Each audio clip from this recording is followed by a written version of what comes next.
हमारा धर्म, हमारी पहचान। सब्सक्राइब करिए युवा संस्कृति। श्रीमद् भागवत महापुराण के सरस गायक पूज्य श्री कृष्ण कुमार शास्त्री जी महाराज के द्वारा सुनिए श्रीमद् भागवत कथा। रोने लगी कि कन्हैया सुबह चला जाएगा। कहाँ जाएगा? मथुरा जाएगा। गोप ग्वालिनियाँ जा करके मार्ग में लेट गई। सुबह होते ही गोप ग्वाल लोग पीछे पीछे लग गए भगवान के। सभी को समझाया बुझाया। एक तो ग्वाल जब कन्हैया सभी को सांत्वना दे करके समझा बुझा करके कि मैं हमेशा के लिए नहीं जा रहा हूँ, वहाँ कुछ लीला मुझे करनी है और मामा कंस का उद्धार करके मैं पुनः आऊँगा आप लोगों के पास में। तो आगे जब बढ़े रथ तो एक तो बालक गो बालक वो वृक्ष पर चढ़ गया भगवान को देखने के लिए। आगे जो ही रथ बढ़ता जा रहा है सो वो बालक और ऊपर वृक्ष पर चढ़ता जा रहा है। थोड़ा और जब आगे बढ़ा रथ पताका नहीं दिखाई पड़ने लगा तो थोड़ा और ऊपर वो चला गया सबसे ऊंची। दृष्टि केवल कन्हैया के ऊपर है उस बालक की, और जैसे ऊपर वो पहुंचा वृक्ष के तो कोई शाखाएं नहीं थी। उसने हाथ जो ही ऐसे बढ़ाया सो वो गिर कर के वृक्ष से नीचे मर गया। कहा जब मेरे जीवन से मेरा परमात्मा जा रहा है तो इस प्राण को लेकर के क्या करूं?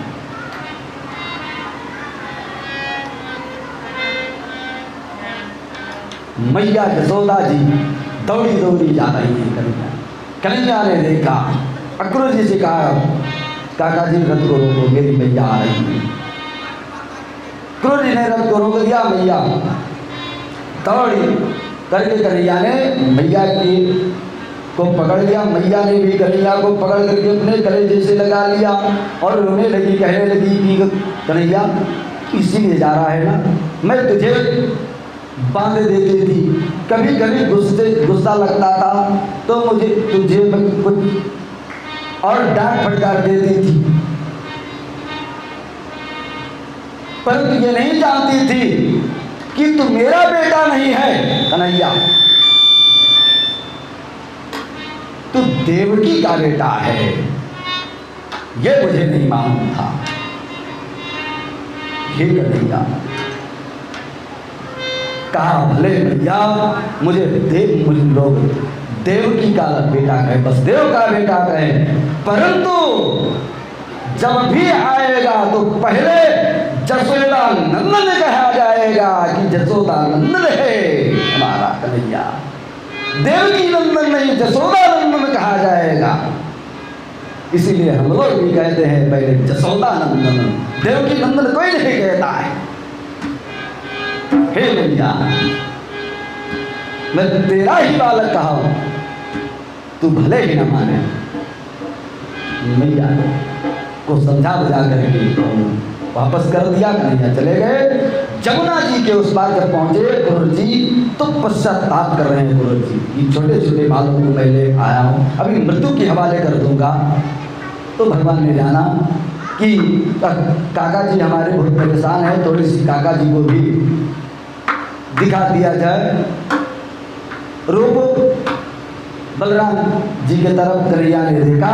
दाऊद दादा ने कहा सारे में कहा हाँ कन्हैया ठीक है। जो कहीं दाऊद के गुरु चाचा जी के अंदर संशय है उसको मिटा दिया जाए। बस कन्हैया ने कहा काका जी जरा रथ को रोको, और ये अब मेरा ननिहाल है, ये मातृभूमि है, इसलिए मैं यहाँ से पैदल चलूंगा, मैं रथ पर नहीं जाऊंगा मामा के यहाँ। अब और पहली बात यह है कि लाओ पहले जमुना जी में स्नान कर लिया जाए।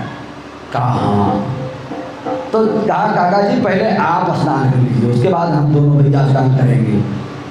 और जब अक्रूर जी स्नान करने के लिए जैसे जमुना जी में प्रविष्ट हुए, डुबकी लगाया, तो भगवान ने अपना विराट रूप धारण दिखाया अक्रूर जी को जल में। अक्रूर जी भयभीत हो गए। जिस रूप को जल में देखा जमुना जी में, वही रूप रथ पर देखा अक्रूर जी ने। अक्रूर जी को विश्वास हो गया कि ये साधारण बालक नहीं, ये तो परमात्मा है। काल भी के महाकाल हैं। अब मुझे विश्वास हो गया कि इनको कोई नहीं मार सकता। अब तो कंस का ये मृत्यु बन करके आए, मृत्यु निकट हो गई, सन्निकट हो गई है कंस की। अक्रूर से कहा, काका जी चल करके मामा जी को खबर दो कि तुम्हारे दोनों भांजे आ चुके हैं। और कृष्ण बलराम गोप बालों के साथ में, बाबा के साथ में आगे बढ़ते हैं। एक बगीचे में सब लोग ठहरे, जैसे हमारे राघवेंद्र सरकार अमराई में ठहरे थे, ऐसे बगीचे में ठहरे। और सुबह होते हुए नगर दर्शन करने के लिए निकले दोनों भैया। कि देखन नगर भूप सुत आए, देखन नगर भूप सुत आए, समाचार पुर बासिन पाए।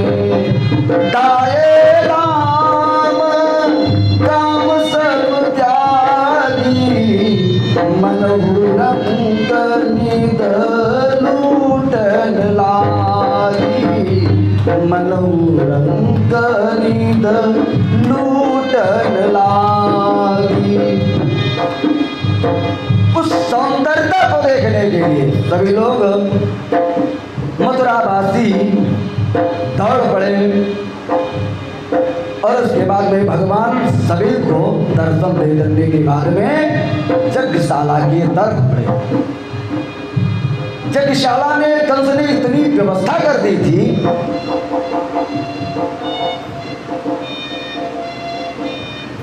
सबसे पहले नगर दर्शन करने के बाद में जब यज्ञशाला के तरफ भगवान बढ़े तो मार्ग में उनको धोबी मिला। कहा, मामा राम राम। धोबी ने देखा, कहा क्या बात है। कहा ये जो वस्त्र आप ले जा रहे हो, इन वस्त्र को कहाँ ले जा रहे हो। कहा ये सब राजसी वस्त्र हैं और ये कंस के वस्त्र हैं। कहा तो मैं उन्हीं के यज्ञ उत्सव में आया हूँ, हम उन्हीं के भांजे हैं, तो इन वस्त्रों को हमें दे दीजिए। कहा याद है। थोड़ा सा उसने ये कहा कि काली कमली के ओढ़ैया और इस राजसी पोशाक को क्या पहने। अपने मुख को देखो, राजसी पोशाक पहने। दाऊ दादा ने कहा, कन्हैया ये तो बड़बड़ाता जा रहा है, अंट सट कहता जा रहा है, और इसे दिखा दे पूतना वाला हाथ। बस दाऊ दादा ने ऐसा कहा, तैसे कन्हैया ने धीरे से दो उसके गाल पर थोड़ा ठोकर दिया हथेली से, और वो तुरंत जमीन पर गिरा, उसका प्राणांत हो गया। भगवान ने वस्त्र को लुटा दिया। अब सभी को भगवान वस्त्र को ली, पहनने लगे। अब कब्बो राजसी पोशाक पहरे हुए तब तो पहरे, तो जस अंट सट पहरे रहा तैसे पहरे शुरू कर दी। किसी भक्त ने उस दृश्य को देख करके और अपना भाव अर्पण कर दिया कि जामा को पैजामा माला, पैजामा जामा बना लिया, जामा को पैजामा माला, पैजामा जामा बना लिया, साथी को साफा कर डाला, रुमाल कमर में बांध लिया, काफी को साफा कर डाला रुमाल कमर में, ऐसे उल्टा पुल्टा पोशाक जिसको पैर में पहनना चाहिए उसमें हाथ डाले हुए हैं, और जिसको बदन में डालना चाहिए उसमें पैर उसमें डाले हुए हैं। राशि को मानो सफाई कर्मी लोग झाड़ू बहारू कर जाए हैं। दर्जी मिल गया, दर्जी। राम राम मामा जी, राम राम। का आप कौन है परिचय?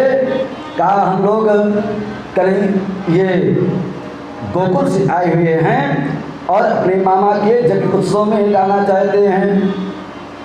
आप अपना परिचय बताइए। कहा मैं भी कंस का दर्जी, आज उनके यहाँ उत्सव है धनुष। कहा बस उसी उत्सव में हम लोग भी आए हैं धनुष यज्ञ के।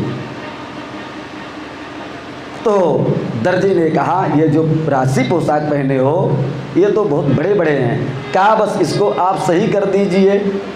कहा तो निकालो। निकाल दिया सब चट से तुरंत दर्जी ने, और अपने मित्रों को बुला करके छांट काट करके और ठीक से पहना दिया, सुंदर बना दिया।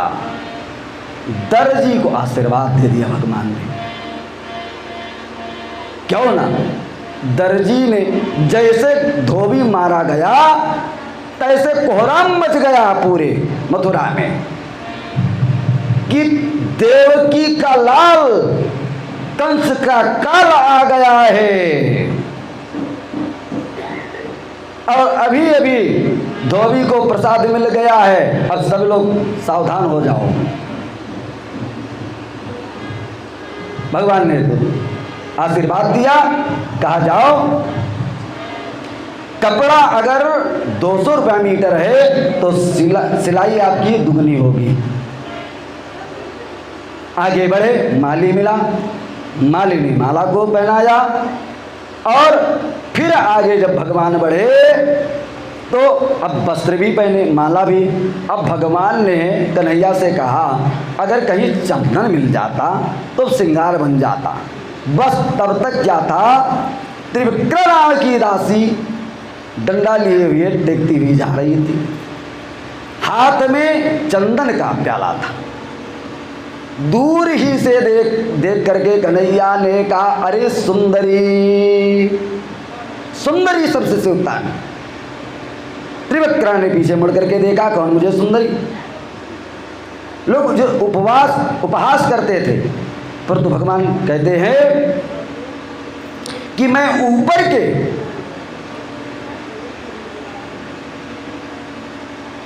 तन को देख करके सुंदर नहीं कह रहा हूं, आपके मन को देख रहा हूं। और आजकल लोग लड़की देखने जाते हैं, लड़का लड़की देखने जाता है तो क्या देखता है? क्या उसके गुण कर्म को देखता है? उसके रूप को देखता है। तो चमड़े की कौन परख करता है? चमार करता है चमड़े की परख, उसके गुण का परख नहीं कर पाओगे। क्या चमार बन के जाते हो रूप देखने के लिए? अरे देखना है तो उसके गुण को देखो, कर्म को देखो, इच्छा दीक्षा संस्कार उसका देख पूछो। और ये मत कहो कि गोरी है कि काली है कि सांवली है। इसलिए कन्हैया ने कुब्जा को कहा, सुंदरी शब्द से उच्चारण किया। जब कुबड़ी ने पीछे मुड़ करके देखा तो उसके भी मुख से सुंदर निकल गया शब्द। ए सुंदर, आप कौन है? परिचय अपना दीजिए। भगवान ने कहा मैं कृष्ण हूँ और मैं अपने मामा के यहाँ आया हूँ जन्मयज्ञ देखने के लिए। मैं चाहता हूँ कि तुम ये जो चंदन का प्याला ले जा रही हो इसको मेरे मस्तक में लगाए। कहा हाँ, मैं भी चाहती हूँ कि ये चंदन आज कंस के मस्तक में नहीं जाएंगे, आज आपके मस्तक पर लगेंगे। बस क्या था, भगवान के मस्तक पर उस कुंवरी ने चंदन को लेप दिया, सौंदर्यता बढ़ा दिया भगवान की।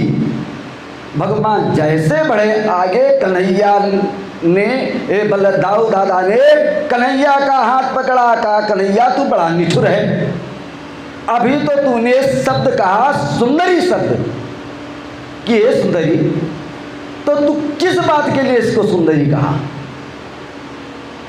और जब तेरी सुंदरता इसने बढ़ा दिया तो क्या अब तू ऐसे ही चला जाएगा? इसकी सुंदरता तू नहीं बढ़ाएगा? दाऊ दादा ने जब ऐसा कहा कन्हैया से, तो कन्हैया ने कहा दाऊ दादा मैं तो भूल ही गया था। बस क्या था, गुब्जा के पास में पहुंचे कन्हैया और एक हाथ भगवान ने दाढ़ी में लगाया, उसके पैर के अंगूठे को अपने पैर के अंगूठे से दाबा और दूसरा हाथ जैसे उठाया कन्हैया ने, दाऊ दादा ने कहा हे कन्हैया, कनुआ, अरे अपना गोकुल नहीं है, जरा संभाल करके, ये मथुरा है, यहाँ के राजा कंस हैं, तो कहीं गड़बड़ी मत करना। संभल करके कहा नहीं दाऊ दादा मैं कुछ और नहीं करने जा रहा हूँ, इसका ट्रीटमेंट करने जा रहा हूँ। बस भगवान ने जो ही दूसरा हाथ उसके गोबर पर रखा तो ही परम सुंदरी हो गई। बोले भक्तवत्सल भगवान की जय। जब वो सुंदर हो गई, भगवान आगे बढ़े, पीतांबर पकड़ करके उसने कहा ए वीरम गृहम, जा आप मेरे घर को चले, आपने मेरे सुंदरता को बढ़ाया है, इसलिए इस उत्सव में आप पहले मेरे कुटिया में चले। कहा नहीं देवी मैं अभी नहीं चल सकता हूँ, अभी मुझे मामा के पास जाना है। भगवान आगे बढ़ते हैं, यज्ञशाला में पहुंचे। धनुष यज्ञ जहाँ धनुष रखा हुआ था वहाँ पर महारथियों का पहरा था। भगवान ने सबसे कहा कि भैया ये धनुष छू सकता हूँ? लोगों ने कहा कि नन्हे नन्हे बालक हैं। हाँ हाँ छू छू छू, ठीक है छू लो, कोई बात नहीं। तो छूने के बाद में कन्हैया ने कहा क्या भैया मैं इसे उठा सकता हूँ? अब वहाँ जो महारथी लोग थे, योद्धा लोग ने कहा ये नन्हे नन्हे बालक। उस समय अवस्था भगवान की थी 11 वर्ष की। कहा ये कन्हैया ये नन्हे नन्हे बालक कह रहे हैं उठा लो। जो धनुष बड़े बड़े महारथी नहीं उठा सके, इस धनुष को भला ये कैसे उठा पाएगा? बस योद्धाओं ने कहा ठीक है उठाओ, देखो कैसे उठा पाते हो। बस भगवान ने जैसे आदेश भगवान को मिला कि हाँ उठाओ, मैं देखो कैसे उठा सकते हो। बस भगवान ने एक ही क्षण में धनुष को उठाया, प्रत्यंचा चढ़ाई और फट से तोड़ दिया। भगवान हाहाकार मच गया, इतनी भयंकर आवाज हुई कि कंस का सिंहासन हिल गया। सभी लोग दैत्यों ने कहा मारो मारो मारो मारो, भगने न जाने पाओ। दाऊ दादा ने एक फाल धनुष का उठाया, दूसरे फाल कन्हैया ने उठाया और उस धनुष के माध्यम से सारे वहाँ दैत्यों का विनाश कर दिया, मार दिया। आगे भगवान बढ़ते हैं, कुबला पीड़ हाथी मिला, 10,000 हाथियों का बल रखने वाला, 7 मंजिल पर स्वयं बैठा हुआ था, बड़े बड़े योद्धाओं को लगा दिया था। कुबला पीड़ हाथी का बल भगवान वध करते हैं और उस हाथी के दांत को निकाल लिया। भगवान अपने कंधे पर रख के आगे बढ़े। दाऊ दादा भी एक दांत को आगे रख करके कंधे पर आगे बढ़ते हैं।